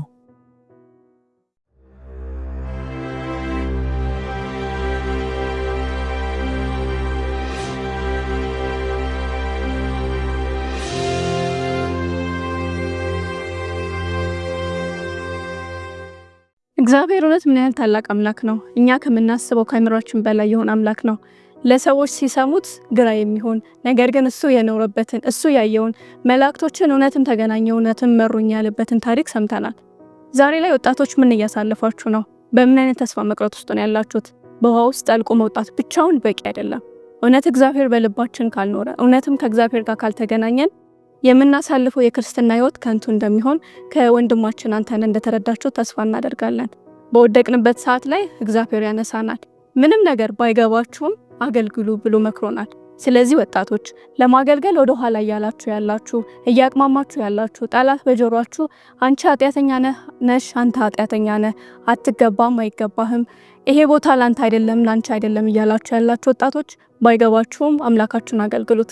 ለእግዚአብሔር ስትሰሩ ለሰዎች መስራት ስትጀምሩ እግዚአብሔር በእውነትም በእናንተ ህይወት ውስጥ ይገለጣል። እግዚአብሔርን ሁሉ ነገር ስለሚያደርግ መልካም አባትም ስላለን እጅግ አድርገን እናመሰግነዋለን። ታዲያ ሌሎቻችሁም ደግሞ ይህንን ፕሮግራም የምትከታተሉ እኔም ታሪክ አለኝ እግዚአብሔር ከዚህ አውጥቶኛል እግዚአብሔር ከዚህ አድኖኛል የምትሉ ከስር በምናስቀምጥላችሁ ስልክ ቁጥር ልታወሩን ወደ ስቱዲዮአችን መጣችሁ ታሪካችሁን ልታካፍሉን ትችላላችሁ። በእናንተም ታሪክ ምን ያህል ወጣት ሊቀየርበት እንደሚችል እግዚአብሔር በእናንተ ታሪክ ምን ያህል ሊሰራ እንደሚችል አናውቅምና ከስር በምታዩት አድራሻ ብትደውሉልን ብታገኙን ደስ ይለናል። ስለነበረን ቆይታ እግዚአብሔር ይመስገን። እግዚአብሔር ይባርካችሁ። ሁላችሁንም በሰላም ቆዩ።